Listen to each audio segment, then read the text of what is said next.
Good afternoon, Coach Monken. Joe Iacono with GoBlackKnights.com.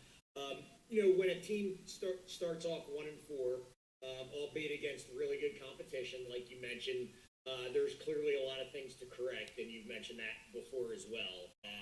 So if you were to just narrow that down to maybe the top 2 or 3 points of emphasis that the staff and the team are working on in practice this week, what would those be? Blocking on offense and taking care of the football. Those two things for sure. We've turned the ball over far too many times. We had 4 fumbles in the entire season last year on offense. We've had 4 this year already, and that's unforgivable. So working on that and blocking and sustaining blocks, which is the key to any offense, whether you're throwing the ball or running the ball or whatever you're doing, you got to be able to block people. And then on defense is block destruction and tackling. Those are the things that we've got to improve on, and we continue to work on. They've forever been an emphasis in our program because those are the fundamentals that matter. So we'll continue to do that. We've added some more periods of working those fundamentals just to try to get better because of the issues we've had and the lack of production. We want to double down on the things we think are most important. So it's not adding more plays. It's just executing those plays better through assignment and fundamentals. Coach, as you mentioned, the turnovers, specifically the fumbles, a lot of them non-contact fumbles, have been uncharacteristic of the Army teams the last couple of years. As the team kind of continues to, struggle, as they struggled through the first 4 or 5 games to get a win, do you think any of it is some of the players trying to maybe press a little harder and that causes a little bit of a lack of execution? I don't think so. I think we've had balls knocked out twice, contact fumbles. The one on Saturday, we're just not securing the ball where it needs to be secured, and not securing it in a way that is safest in terms of not losing it. People are going to punch at it and pull at it, and enough pressure, enough guys yanking at it, it'll come out. But it wasn't that situation. It wasn't like he had 4 guys, one pulling on his elbow, one pulling on his fingers, one punching him in the ribs. It wasn't like that. It just wasn't secure where it needs to be, and that's our responsibility as coaches to make sure that they carry it the way that they've been taught to carry it every single time. So twice the ball's been punched out. One was a pitch that was high, and we got to handle it. We got to pitch it better. We got to handle it. And that ball exchange ended up on the ground, and I think it was probably going to be a pretty good gain there. We turned the ball over in the red zone. And then one, we just flat dropped it. It was a handoff, and the fundamentals of taking the handoff, we didn't execute those very well and left a lot of air in the pocket. The ball just fell right out of the bottom of it. And so that certainly is agonizing to see those things happen. All 4 of those are preventable. Didn't have anything to do with the defense. I mean, punching the ball out, I guess. But if we got the ball secured where it should be, it won't come out. And those guys know that. And there's nobody who's more remorseful about those turnovers than the guys that commit those. But we got to find a way to keep it from happening. That's our job as coaches. And so, like I said, we continue to work that fundamental and have doubled down on it. And my final question, Coach. Jamel Jones led a couple of scoring drives in the fourth quarter. I know you said before that you would feel perfectly confident with him running the offense. Any thought to maybe him getting a little more playing time this coming week, maybe including him in the rotation with Ballard and Tyler? We'll see. I don't know. It's hard enough to play with 2 quarterbacks, much less play with 3. Right. But I think he does a really good job. He runs the ball really hard. He threw the ball well on Saturday night. Had the touchdown pass. It was a little bit behind Isaiah, and he made a great catch. But he's very capable and completely trust Jamel in the game. He's worked. He's prepared. He's a senior. takes a tremendous amount of pride in his job. So I hope we have a chance to play him, and that competition is open all the time. It's not. It's not. There's no anointment process. It's earned. So each week he's in the battle and working to earn opportunities to play. And so it was great to get him in there on Saturday night and allow him to run the offense, and we'd be perfectly comfortable with him doing that, and hope there's going to be opportunities. And I hope he'll earn it. I hope he'll come into practice this week and give himself that opportunity. We'll go to Tom. Hey, Coach, Tom Shanahan. Hey, I want to change gears on you a little bit here. I'm old enough to remember when we could routinely go out to college team and pro team and watch their practice. But nowadays, you're one of the only programs that not only allows the media to come out, welcomes come out, watch. How much is that as the institution, and how much is that as you? We could close the practices if we want to. I just don't see any reason to do it. I mean, if we're doing something that's out of the ordinary, a special play or a trick play, or the way we're going to align, in terms of formations or a defensive front or on a special team, and somebody's filming it, I'll ask them, hey, could you not film this session right here, or just do close-ups so that people that might want to watch and scout us and those kinds of things don't get any indicators. But I don't see any reason to close the practices. I think it's great for our players to have the opportunity to engage with the media, and the exposure that we gain as a program is important through the media, and I consider that an essential part of a successful program, is to have a good relationship with the media and with the public in general. I mean, I don't want to close our practices. We live on this West Point campus. There's almost 10,000 people that live here and call it their home. And I'm going to put up a barrier and say, well, you can't come watch practice. You can't stand outside the fence and bring your kids over and watch practice. And I don't see any reason to do that. I guess I've never been that way. When I was at Georgia Southern, we had an open practice, and I never felt like we got skunked.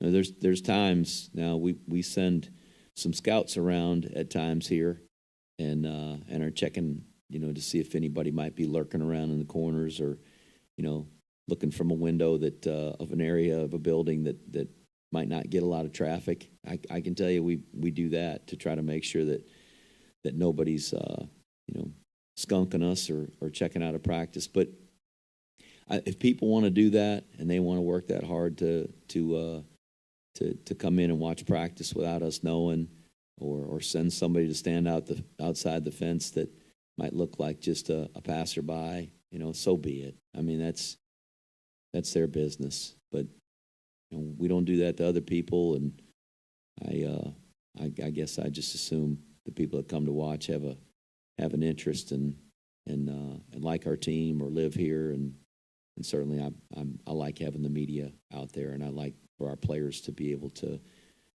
talk to you guys and have that exposure. So many of them come from around the country, and so they're not they don't have the local media, the local radio station, the local TV station, the local newspaper that's out there interviewing them like they did in their high school days, where their family and friends can see them on TV and get excited. So what a great opportunity for them. They get a chance to talk to media, and oftentimes national media, and it's great for their folks back home to be able to see that and be proud of that.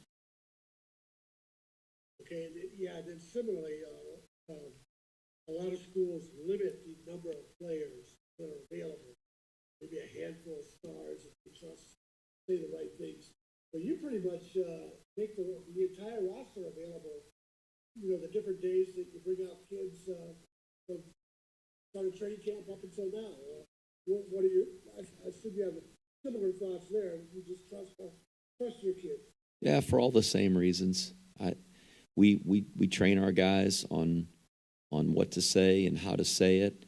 We don't tell them what to say. We just, to be respectful of our opponents, to be proud of the institution and the program and the men and women that they represent in the Army, to talk about their teammates and how proud they are to be a part of this program, and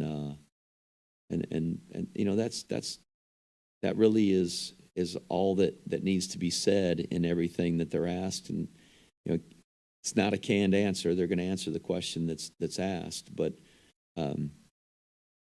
I think it's important that when a young man or a young lady, when they represent something bigger than themselves, talks to someone in the public, like the media, that they represent everybody that wears that uniform and everybody that's represented by that uniform. And so we talk to our guys about that and coach them to do that, regardless of whether it's after a practice, after a victory, after a defeat. We want our guys to do it right. And if we have somebody that doesn't do it right, then we try to coach them to do it correctly, and maybe then limit the opportunities they have until we know that they're going to do that the right way. And I think that's important for us to teach those lessons to our players. That's part of the education. It's part of it's part of the experience, is to learn those things and to do that when they have those opportunities to do that the right way, and especially when it's when there's something emotional, after a victory, after a defeat, that they handle that the right way, and I think they learn some good lessons from that. Okay, move on to Ken Kracher. Good afternoon, Coach. Just going over your offense. Obviously, Tyrell Robinson took an injury on Saturday night. Tyson Riley, I didn't come up in the statistics. Any updates you can provide on those two players?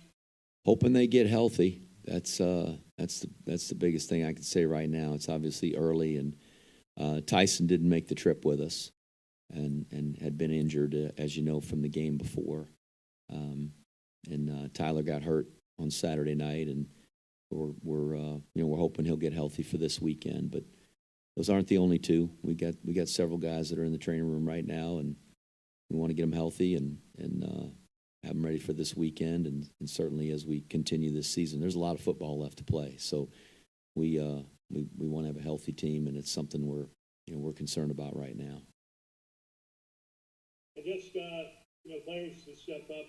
John Marshall. I mean, he's been making plays all year, all the way from August practice. We've seen him. Isaiah Olson obviously had a big game with I think 7 catches. Is it Hayden Reed had 12 carries, 10 carries for you, 24 yards. Are those kind of players who you need to step up if Tyrell is out? We just need the next guy to step up at any position. It doesn't matter if it's an offensive lineman or a defensive back or whatever position. The guys are going to get hurt. It's a physical game, and I think it's just a matter of time. Somebody is going to get hurt and have to sit out of a game, or get hurt and they got to come out of a game, and the next guy needs to be prepared and ready to make a play. And that's knowing their assignments, that's playing with great fundamentals, it's playing with great effort and intensity. And I think our guys will do that. But there's been a pretty good rotation there at slot. Obviously, T-Rob means a lot to us, and he's been a big part of our offense. And when he got hurt, other guys had to step up and play. Guys like Isaiah and Tyler and Josh Lingenfelter and Connor Finucane, and go up and down the offense, and then Leo Lowen and Marquell Broughton and Andre Carter. You name a guy that's a starter. Those guys are all important. They're starters for a reason. And when they go down, somebody's got to step up and become the starter, and we can't lose production. So I think that's in the way we play, what we really, or the way we practice, what we emphasize is getting a lot of guys reps and preparing a lot of people to be able to play on a Saturday afternoon or a Saturday night. And so somewhere we've got to gain the production on offense, as you said. When a guy goes down, somebody else has got to pick up the pick up the production numbers and the yards, and whether that's through the air or on the ground, whatever it may be. I trust our players, and I think we got coaches that do a great job of preparing our guys. So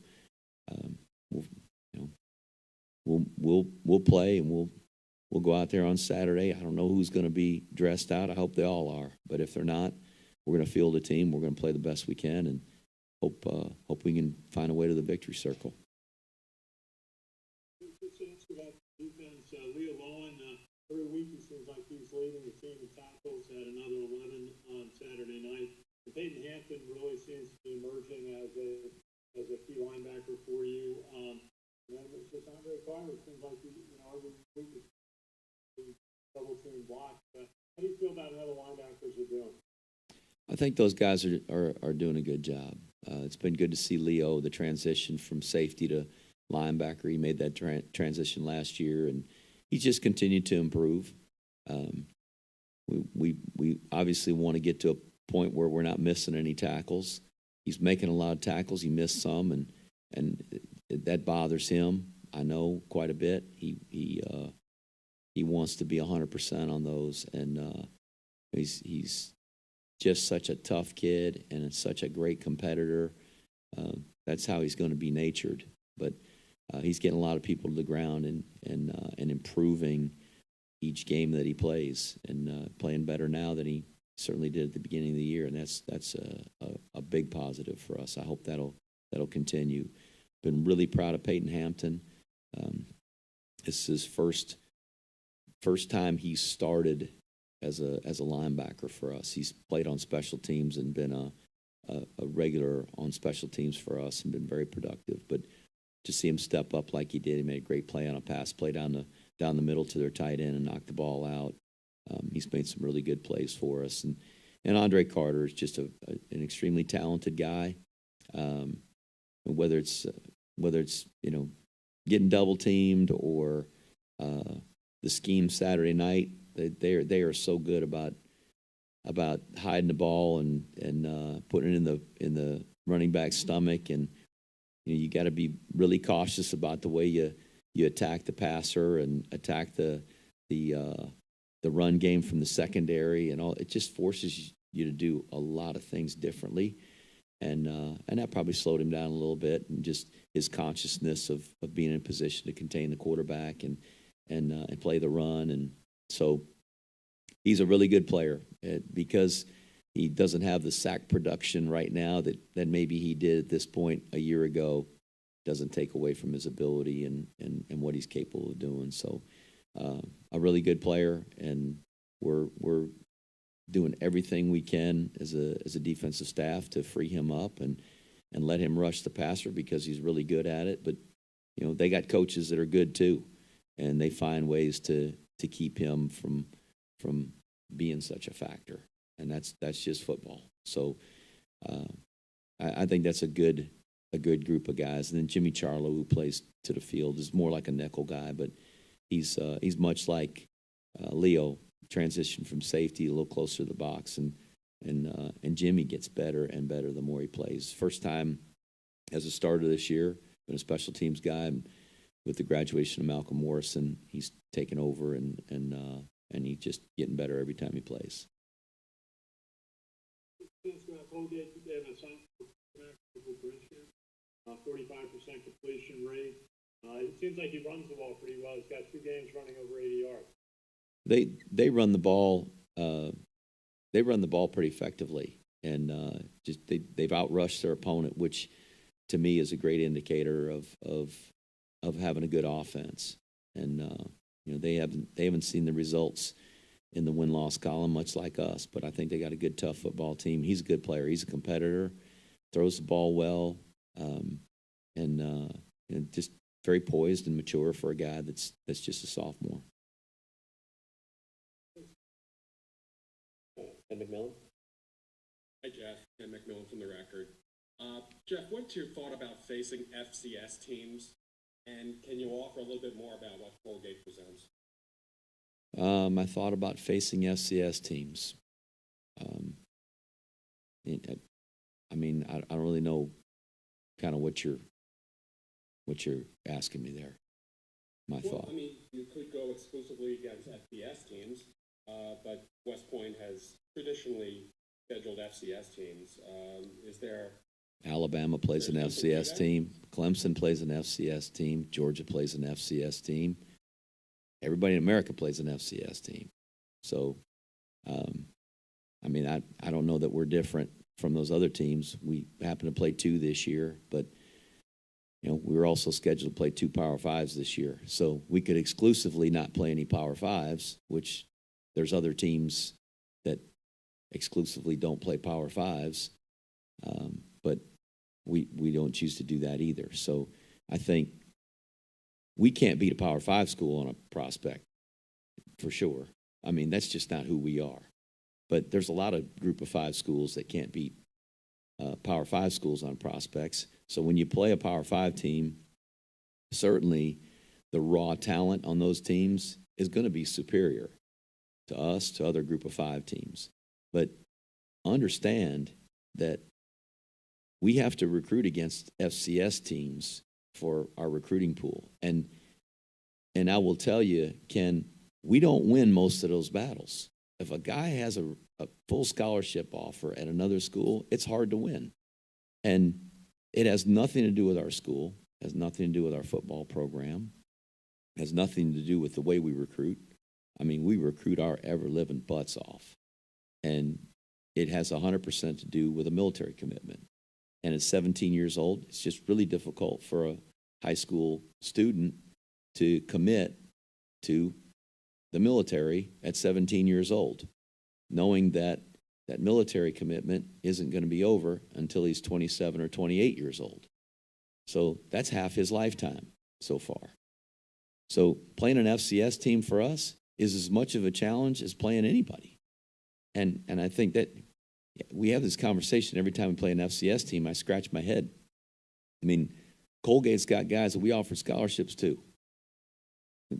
And do you think it's because we don't have a good school, or we don't have a successful football program, or we're lazy as recruiters? I mean, it's none of the above. We got a great school, we got a great football program, and we work our butts off in recruiting.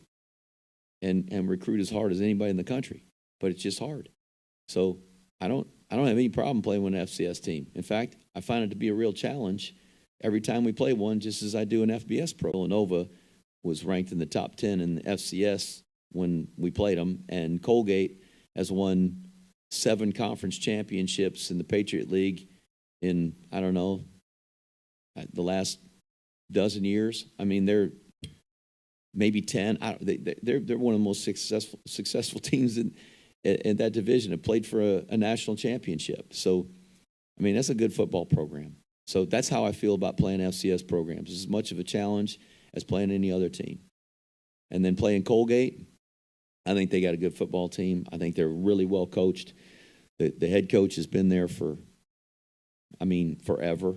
He's an assistant and moved up to coordinator and then became the head coach. And I think he's an outstanding coach.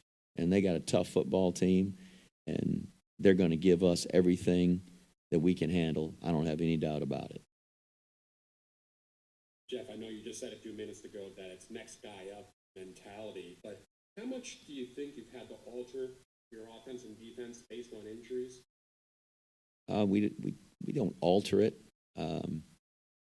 There might be things offensively and defensively that we do more of than others with somebody that gets injured, but you know, we're not going to change the offense or change the defense. It's what we've trained these guys to do, and what we've practiced in the spring through preseason camp, and it's what we do best. So the next guy has to slide in and fill the shoes of the guy that's injured, and so I think that's the way to approach it. And there's probably not many coaches that tell you they'd change their offense or change their defense because they had a couple guys hurt. Just you may have to draw from different parts of the playbook.